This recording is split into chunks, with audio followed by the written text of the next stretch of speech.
ناغي ته په کرامت باندې ښکاری چې دلته رحمت وریږي او دلته لعنت وریږي. امام ابو حنیفه رحمت الله علیه سره هم دا علم چې چا به اودس کولو د به ورته داسې وکتل.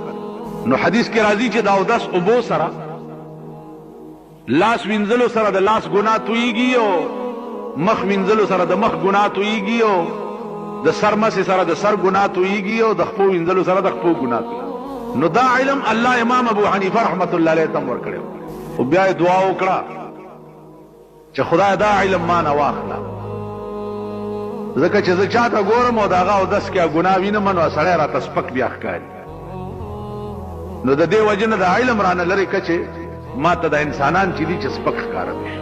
امام ابو حنیفه رحمت الله علیه عزیزانو د ډېر لوی علم او د ډېر لوی شان خاوند، اگر چې زمونږ په دې پاکستان کې اره بلا شته دی، خو یو مصیبت پکې دام دی چې امام ابو حنیفه متعلق به تاسو واورئ چې هغه تقلید ناجایز دی او داغه علم دومره نه و، په حدیث نه پوهېدو.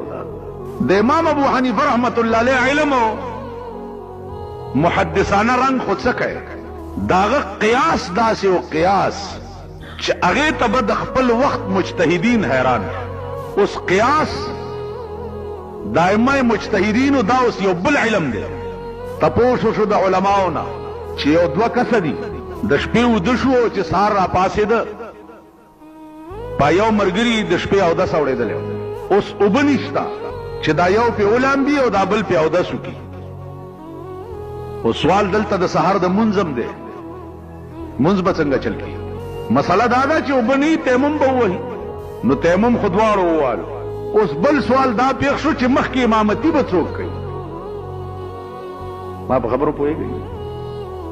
تیمم خو د بې اوبو د نشتوالي د وجې دواړو ووالو، په چا چې اودس اورېدلی او دم تیمم ووالو، او څوک چې هسې و هغه هم تیمم ووالو. اوس سوال دا پیدا شو چې مخکې امامت چې په چا اودس اورېدلی دا به کوي او که دا بل چې تیمم یې والی د بې اودسۍ د وجې دا به امامت کوي. دا وخت ټولو ملیانو فتوا ورکړه چې امامتي به دغه سړی کوي چې دا چا د بې اودسۍ د وجې تیمم والی، ځکه چې هغه په چا اودس اورېدلی دی هغه خو ډېر پلیت ټولو ملیانو فتوې. ځکه تېره جمعه ما تاسو ته ویلي چې فتوې ورکول خو آسان کار دی، ډېر خلق به درته پیدا شي. امام ابو حنیفه رحمت الله علیه ته چې خبره راله هغه ووایي چې امامتي به دغه سړی کوي چې دا په چا اودس اورېدلی او تیمم یې والی، دا به مخکې امامت کوي. دا چا چې د بې اودسۍ د وجې تیمم والی دی دی به امامت نه کوي. اوس عقل دا وایي چې به یو سړی هسې بې اودسه دی تیمم یې والو، نو د ده دا پاکي خو ښه ده په نسبت د هغه چا چې په غسل کې او تیمم یې والي.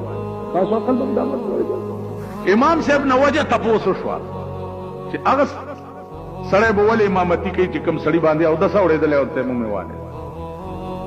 امام صاحب ورته وفرمایل چې کم سړی چې په غسل کې هغه تیمم ووالو د ده دا طهارت په دې تیمم سره طهارت مستقله دا کامل پاکوالی، او د بې اودسۍ د وجې چې تا تیمم والی دی دا ناقص پاکوالی دی، د عارض د وجې دته منځ پې روا دی.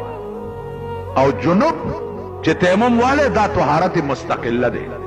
نو مخکې امامت به هغه سړی کوي چې څوک مستقل پاکي، هغه سړی به نه کوي چې څوک عارضي پاکي. دا قیاس د امام ابو حنیفه. اوس په دې علما پوهېږي چې دا قیاس د وخت ائمه او مجتهدین ورته حیران. نو عرض مې دا و چې مونږ خو په داسې ملک کې اوسېږو چې په امام ابو حنیفه چې کوم شان او کوم علم و مونږ په هغه لاره هم نه یو تېر شوي. والله العظیم که داغه په لیکلو او داغه په قیاسونو باندې دا خلق په لاره نه تېر او پوهېږي هم که نه، هغه خلق هم نن راپاسي وایي چې امام ابو حنیفه په حدیث نه کوي. کم چې نن نه 1400 کاله مخکې تېر شوی دی او 1.5 کال د پیغمبر نه رستو عالمو هغه په حدیث نه پیدا، او په پاکستان کې چې کوم دا روټي خلاص را پیدا شوي دا په حدیث